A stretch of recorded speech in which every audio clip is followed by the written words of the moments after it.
ఇదిగో బాబు ఆగాగు. రండి బాబు రండి, మంచి బోని బేరం.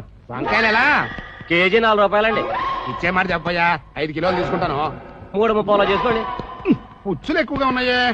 బంగాళదుంపల రేట్ ఎంతో? కిలో 6 రూపాయలండి. అలా కాదు గానీ ఇంకో మాట చెప్పు. ఎన్ని కేజీలు కావాలండి మనకి? రేటు నచ్చితే 5 కిలోలు తీసుకుంటా. 5.5 చేసుకోండి. అలాగైతే అరే అలా పడేస్తారేంటండి? పుచ్చులయ్యా. పుచ్చులు కదండి బాబు, అవి మచ్చలు. పుచ్చులకి మచ్చలకి తేడా తెలియదు అనుకుంటున్నావా? సర్లే, బెండకాయలు ఎంత? 4 రూపాయలండి. అయినా మరీ ఎంత ముదిరి తెచ్చావే? అవి ముదురు పెట్టండి బాబు, లేత లౌజులైతేను. లౌజులో కౌజులో మాకు తెలియదు అనుకుంటున్నావా? మిరపకాయలు ఎలా చేసావు? పావు కిలో 4 రూపాయలండి. అబ్బా తిరమే. అది సరిగానే బంగాళదుంపలు ఇచ్చే మాట ఒక మాట చెప్పు. చెప్పాను కదండి, 5.5 చేసుకోండి. 100 రూపాయలు ఇస్తా.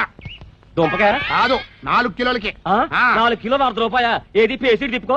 నీ అబ్బా బేరం పొద్దున్నే దరిద్ర పోని. 4 కిలోలు 100 రూపాయ అంట. ఎప్పుడైనా బంగాళదుంప తినేసిన మహానా ఇది?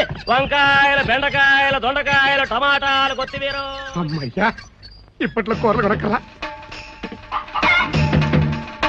జగమే మాయా బ్రతుకే నిమ్మకాయ.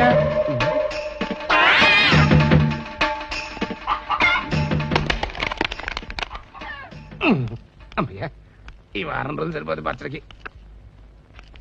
ఇవ్వగానే కూరగాయలు రేట్లు మండిపోతున్నాయి. జాగ్రత్తగా వాడు. 3 నెలలు రావాలి. దండిగా ఉన్నాయి కదా అని వేపుళ్ళు అవి చేయకు. ఓన్లీ పులుసులే. అలాగే.